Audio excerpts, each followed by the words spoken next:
John Gill, 1 John chapter 3, verse 17. Scripture, quote, "But whoso hath this world's good," unquote, the possessions of this world, worldly substance,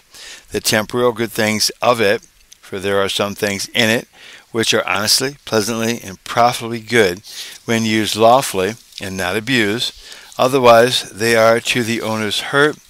or the living of this world. That which the men of the world gave up themselves to, are bent upon, and pursue after, or on which men live, and by which life is maintained and preserved and made comfortable in the present state of things, such as meat, drink, apparel, money, houses, lands, etc.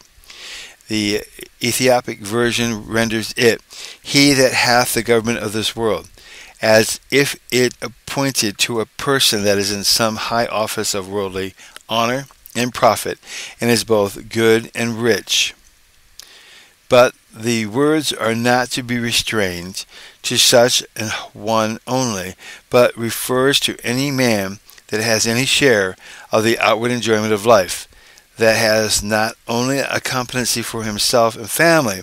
but something to spare, and especially that it has an affluency of worldly substance, but of him that has not, it is not required. For what a man distributes ought to be his own and not another's, in proportion to what he has, or according to his ability. Scripture, quote, "And seeth his brother have need," unquote,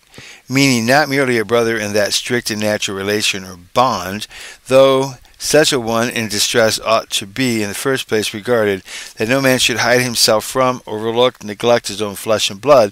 but any and every man his neighbor, as the Ethiopic version reads, which he ought to love as himself, and especially a brother in a spiritual relation, as one that is of a household of faith. If he has need, that is naked and destitute of daily food, has not the common supplies of life, and what nature requires, and also whose circumstances are low and mean, though not reduced to the uttermost extremity, and if he sees him in this distress with his own eyes, or if he knows it, hears of it, and is made acquainted with it, otherwise he cannot be blameworthy for not relieving him. Scripture, quote, "And shutteth up his bowels of compassion from him," unquote, hardens his heart, turns away his eyes, and shuts his hand, has no tenderness in him for, nor sympathy with his distressed brother, nor gives him any succor, and this shows that when relief is given, it should be not in a morose and churlish manner, with reflection and approach, but with affection and pity, and where there is neither one nor the other. Scripture, quote, "And how dwelleth the love of God in him?" unquote. Neither the love with which God means men, for if this was shed abroad in him, and had a place, and dwelt in him, and he was properly affected with it, it would warm his heart and loosen his affections, and cause his bowels to move to his poor brother. Nor the love with which God is love, for if he does not love his brother whom he sees in distress, how should he love the invisible God?